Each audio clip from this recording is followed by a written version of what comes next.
Welcome to this edition of Head to Head. I'm your host, Cam McKinney, and this is episode number 201 of the podcast. And in this episode of the podcast, I'm talking about Celtics big man Robert Williams, because earlier this week, the Celtics lost starting center Rob Williams, aka Time Lord, to a torn meniscus tear, which could end up causing the big man to miss 4 to 6 weeks and possibly the first round of the postseason. And immediately when the news broke, Celtics fans were devastated. The Celtics have been the hottest team in the NBA. Not only are they winning, they are dominating the competition. They beat the Warriors by 22 points, the Nets by 35, the Nuggets by 20, the Jazz by 18, and the T-Wolves by 22. All these teams are playoff teams, and in some cases, title contending teams. The Celtics are 14-4 post All-Star break, and Williams has been a big part in the Celtics turnaround this season. He is averaging 10 points per game, 9.6 rebounds per game, over 2 blocks per game, and is shooting 73% from the floor, mostly due to lobs and dunks. And he's no Nikola Jokic, but he does average 2 assists as well. Williams has been everything the Celtics could have asked for when they drafted him 27th overall in the draft. He's become the team's franchise center. He's gotten better each and every year. The one knock against him has been his durability or lack thereof. I mean, this year he's already played a career high 61 games. Moving forward, it's safe to say this is what you should expect from Williams. 60 to 65 games a year. He'll never be the type of guy who can play all 82. You just have to hope he can be there when it matters most, the postseason. Robert Williams overall has become a DeAndre Jordan or Clint Capella type of player, a guy who does all the dirty work on defense and cleans up offensively. He'll never be one of your best offensive players, but with Tatum and Brown, you don't need him to be. You need him to be what he is, which is a guy who is capable of winning Defensive Player of the Year. And not many teams have a player like that on their roster, and the Celtics have two with Williams and Smart. I think many people, including myself, will say that the turnaround this season has been because the Celtics have upped their defensive play in the second half of the season. In the first half, this was a team that was not a very good defensive team. Now they are the number 1 ranked defense in the entire NBA, and that is mostly due to Rob Williams and Marcus Smart, arguably the 2 best defensive players at their position. There are people out there who think the Celtics are still very good without him. I mean, they have Tatum, who's an MVP caliber player. They have Jaylen Brown, an excellent two-way player, and they have what I think is the best defensive guard in all of basketball, Marcus Smart. But on every Celtics championship team, there is one common denominator, a stellar defensive big man going all the way back to Bill Russell. After him, you have Dave Cowens, who averaged nearly 14 rebounds per game in his entire NBA career. Robert Parrish, the unsung member of the Big Three, who's the 8th all-time rebounder in NBA history, and Kevin Garnett, who won NBA Defensive Player of the Year in 2008. Now, Robert Williams is not as good as those Hall of Famers, but he's proven himself to be the long-term answer for the team at the center position. He was spectacular last year in the postseason versus the Brooklyn Nets, getting 9 blocks in one game, the second most all-time in a postseason game. And I know big men are not as important as they used to be when it comes to basketball, but still, you need someone to guard Joel Embiid and Bam Adebayo. The other thing I would say to those people who think that the Celtics can win without Rob Williams is that the Celtics are not a great offensive team. Yes, they have Jason Tatum, one of the best offensive players in the NBA, but they are not as good offensively as they are defensively. And like I said, the turnaround the second half is because of their defense. And without Robert Williams, where does that leave you defensively? And there's also been a ton of talk about how this puts a lot of pressure on Jason Tatum, who is arguably a top 5 player in the NBA today. I understand all of that, but if the Celtics lose in the first round, I don't know if all of that blame does go to Jason Tatum. Like, you lose Robert Williams, he is a key part in your team. That is not an excuse as to why you lose, but it is a reason as to why you lose. Those two things can be separate. You can have a reason and you can have an excuse. If the Celtics lose in the first round and the team uses the excuse that they didn't have Robert Williams, I'm going to be mad. But if one of the reasons they lose in the first round is because they don't have Robert Williams, Williams, I'm not going to be all that upset. I expect the Celtics to win in the first round without Robert Williams. But if they have to face the Philadelphia 76ers in the first round of the playoffs and they lose because Joel Embiid averages 45 points per game, how can I be mad at that? The Celtics do not have anyone who can guard Joel Embiid the way that Robert Williams is capable of guarding him. That's a fact, not an opinion. I know modern basketball, we're all obsessed about offense, but somebody has to play stellar defense, and that has been Robert Williams and Marcus Smart for the Celtics. So if you lose one of those players, you're not going to be as good defensively. That's a fact, not an opinion. Robert Williams is a must for the Celtics on the defensive side of things, and the biggest reason for this turnaround was the defensive side of things. Let me put it to you this way. Jason Tatum can average 40 points per game in the postseason, but if the Celtics can't guard the big men, they're not going to win in the NBA playoffs. A lot of people were not happy with Brad Stevens reacquiring big man Daniel Tice at the deadline. Now that move looks a lot better. Tice was brought in not only to be a backup, but to fill in for Williams or Horford if they went down with an injury. Tice now plays a bigger role with Grant Williams now going to the starting lineup. I think you can win a playoff round or two with this group. Horford has been solid all season long, averaging 9 points per game and 7 rebounds as well. Without Williams, the Celtics are not bad, but can you make the NBA Finals without him?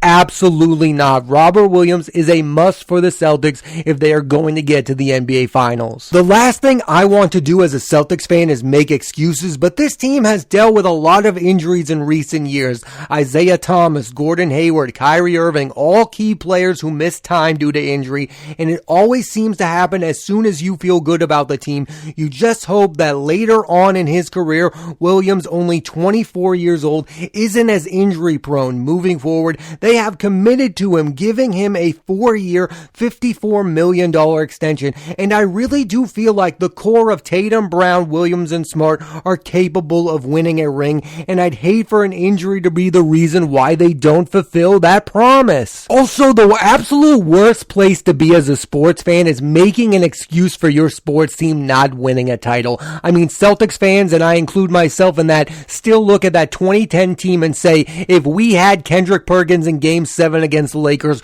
we would be the one winning that title. Nobody cares. In reality, the Lakers won that ring and they won it in a fair way. Injuries happen in professional sports all the time. Key players get lost for the season all the time. You can't make excuses for your team. The team can't make excuses, and neither can the fans. The worst case scenario is the Celtics lose in the first round of the postseason, and we all as Celtics fans, including myself, say, well, if we had Robert Williams, we would have made it all the way to the NBA Finals. You cannot make that excuse, because the truth is, if the Celtics were an NBA title contending team, they could survive the first round no matter who the opponent is without Robert Williams. If Williams misses the first round of the NBA postseason, they won't be without their best player, they won't be without their second best player, or arguably their third best player. Robert Williams is a big piece of this team being a title contending team, but he should not be the reason you don't get out of the first round. I also wonder how people are going to feel if the Celtics lose in the second round of the playoffs. I mean, like I said, they've been dominating post the All-Star break. How are people going to feel about this team moving forward? Are they still going to feel you should be building around Tatum and Brown? Or should they think about you need to hit the reset button and still go after a guy like Bradley Beal? I don't know how people are going to feel about the Celtics moving forward if they don't at the very least make it to the Eastern Conference Finals, because that's where I think they should be. This is far and away the Celtics' best run of basketball since the Big Three era of KG, Paul Pierce, and Ray Allen, and I just don't know how you can watch them dominate the league and then be happy with a second round exit, no matter if there's Robert Williams or no Robert Williams. You need to make it to the Eastern Conference Finals based on what I saw. You cannot peak in the regular season. The regular season does not matter. It's entertaining, it's fun to watch, you beat up on the Utah Jazz, but you have to ball out like that when it matters most, and it matters most in the NBA playoffs. At some point, you cannot just live off of the promise that you are a young and up-and-coming team. You need to show that you are one of the elite teams in all of basketball. And so far this season, the Celtics have shown that. Now they need to show that in the postseason. If they don't get further than the Brooklyn Nets and Philadelphia 76ers, I will be devastated. Those teams have been wildly inconsistent all season long. I don't care if Kyrie Irving, Kevin Durant, I don't even care if Ben Simmons comes back and plays for the Brooklyn Nets. The Celtics need to get further than the Brooklyn Nets and the Philadelphia 76ers. You have to go further than Kyrie Irving, and you have to go further than James Harden, because you have been consistently way better than both of those teams. I don't care if those teams get healthy and you don't have Robert Williams. In my mind as a Celtics fan, this is the year you need to get to the Eastern Conference Finals, or you need a major shakeup. With or without Robert Williams, if you don't make it to the Eastern Conference Finals, you need to rethink how you're building this team moving forward. The only team in the Eastern Conference I think should be able to beat you with or without Robert Williams is the Milwaukee Bucks, because they have Giannis Antetokounmpo, and you don't have anyone to guard that guy without Robert Williams. Al Horford cannot shut down Giannis Antetokounmpo, but Al Horford can shut down Joel Embiid. I saw him do it in the postseason a few years ago. Yes, he's older, but the Celtics need to go further than the Sixers and Nets. The only team I would accept a loss from is the Milwaukee Bucks. The absolute worst scenario is you lose in the first round to the Chicago Bulls. Think about that. This team has been dominating the league. The worst case scenario is a first round exit at the hands of DeMar DeRozan and the Chicago Bulls. Jason Tatum should take you further than the Chicago Bulls. Tatum should take you further than the Brooklyn Nets, and Tatum should take you further than the Philadelphia 76ers, or things need to change dramatically. This is what happens when you play elite basketball. Expectations for your season change. The Celtics started off the season in a lull, and now they turned it around, and I need them to prove that that turnaround was legit, and the only way they can do that is to make the Eastern Conference Finals. And that sounds harsh, but you're still going to have Jason Tatum, your best player. At the end of the day, Tatum is the best player on the team, and Jaylen Brown is the best player on the team. And how they go is how the Celtics are going to go. If those two players combine for 30 points in the postseason, you're going to make it to the Eastern Conference Finals. If they both average over 25 points per game in the postseason, you're going to make it to the Eastern Conference Finals, with or without Robert Williams. Again, we really don't know how good Robert Williams is going to play once he gets back to playing for the Celtics. The team in the Eastern Conference who I didn't mention, who the Celtics really need to get over, is the Miami Heat. They seem to be the team that's in the way of things here. Listen, they beat the team in the bubble. The Celtics had a clear opportunity to make the NBA Finals. They lost, and the Heat made it to the NBA Finals. I think real growth this season would be to beat the Miami Heat in the postseason. I would love for that matchup to happen, because I think the Celtics are capable of beating this team. The Heat have a lot of players who the Celtics have problems with. Bam Adebayo, he dominated the Celtics in the bubble. Tyler Hero completely annihilated the Boston Celtics in the bubble. That was embarrassing how that all played out. The Celtics were the clear favorite going into that series, and the Miami Heat walked the floor with them. And they also had problems with Kyle Lowry back when he was with the Raptors. I would love for the Celtics to play the Heat in the postseason and finally prove to us all they can get over that hump of beating that team, because that team has been annoying to the Celtics for quite a long time. As a Celtics fan, the team I'm least worried about is the Philadelphia 76ers. That is a team that is ripe for implosion. They have Joel Embiid. They have James Harden. That has not been working out as one might have hoped. I don't have any faith that that team can beat this Celtics team in the postseason with or without Robert Williams. The team I want the Boston Celtics to play in the first round is the Brooklyn Nets. I want the Celtics to beat Kyrie Irving in the postseason. I want the Celtics to get over the Nets and to get over the Miami Heat in the postseason, because I think this Celtics team all year long has been better than both of those teams, especially the second half of the season. The Celtics have looked like a legitimate title contending team. and a legitimate title contending team should be able to beat Kevin Durant, Kyrie Irving, Jimmy Butler, Bam Adebayo, no matter who it is. And I hope Robert Williams gets back and is a big part of the Celtics' success this postseason, but a lot of, if not all, Celtics fans are a bit pessimistic and don't think Williams will be back at all for the Celtics. I, for one, will be super impressed if he's back in a month and making an impact. You just have this hope the Celtics can make a deep enough run to get him back. Everyone is focused on the timetable for the return of Time Lord, and rightfully so. He's one of the most athletic big men the NBA has to offer, and if the Celtics can get him back at full strength, they can make a serious run this postseason. I also think the best potential NBA Finals matchup is the Boston Celtics versus the Phoenix Suns. These have been the two best teams in the NBA the second half of the year. The Suns have Devin Booker. The Celtics have Jason Tatum. The Suns have Chris Paul. The Celtics have Marcus Smart. Jaylen Brown's on the Celtics. I mean, that's the matchup we all want to see. DeAndre Ayton versus Robert Williams. I think that matchup would be the best entertainment-wise that basketball has to offer. I think that's the matchup that I want to see. I also think that the Celtics-Warriors would be an interesting matchup because Celtics fans seem to think that because the team dominates the Warriors in the regular season, that they would easily beat them in the postseason. And I, even as a Celtics fan, don't think that's the case. I think Steph Curry would destroy the Celtics in the NBA Finals. I think it's a good look for the NBA if the best team of the second half makes the NBA Finals. You want to see a team that has made vast improvement make it all the way to the NBA Finals. I think it's a bad case for the NBA if the Brooklyn Nets, the 8th seed in the Eastern Conference,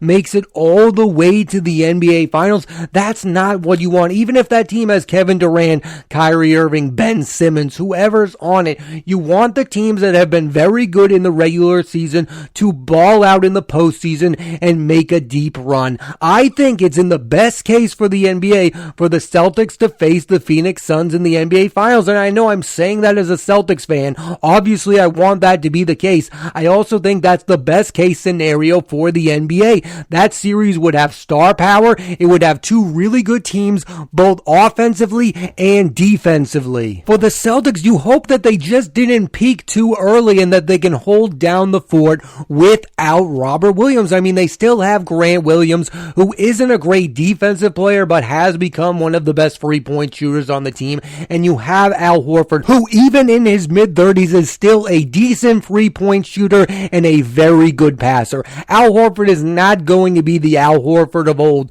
but maybe he can step up his game a little and at least help you get to the second round of the postseason for Robert Williams to return. I mean, not a lot of people are talking about this aspect of the injury, but the Celtics will be missing the easy buckets that Williams was able to get. Al Horford and Daniel Tice are okay offensive players, but they do not get easy buckets. Both of them rely on free-point shots, and if they're cold from free, you're not going to get a lot out of them. With Williams, you just lob him the ball and get the easy two. He doesn't have offensive nights. I think the best way to end this podcast is by saying this. We are about to find out who the Celtics really are.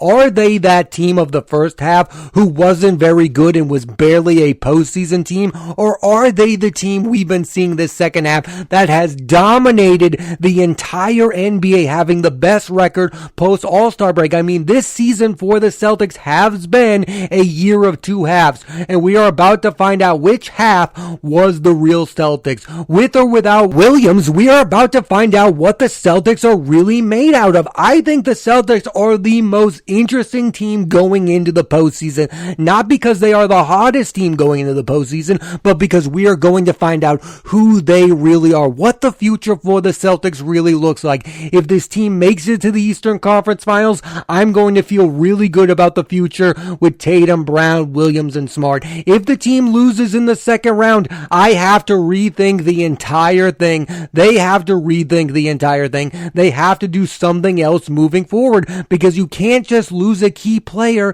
and then not live up to expectations. You can't keep doing the same thing over and over again. That's insanity. This Celtics team needs to be different, and the only way it can be different is to overcome this injury and make it all the way to the NBA Eastern Conference Finals. That's how I feel about this situation. Losing Robert Williams is devastating, but it shouldn't can cost you your entire season as a team. You still need to be that team we've seen in the second half. And I believe in Tatum and Brown. And hopefully my faith in that duo and this Celtics team isn't misguided. Thanks for listening to this edition of Head to Head. I'm Cam McKinney, and there'll be a new episode of the podcast every Monday. So please rate, review, and subscribe.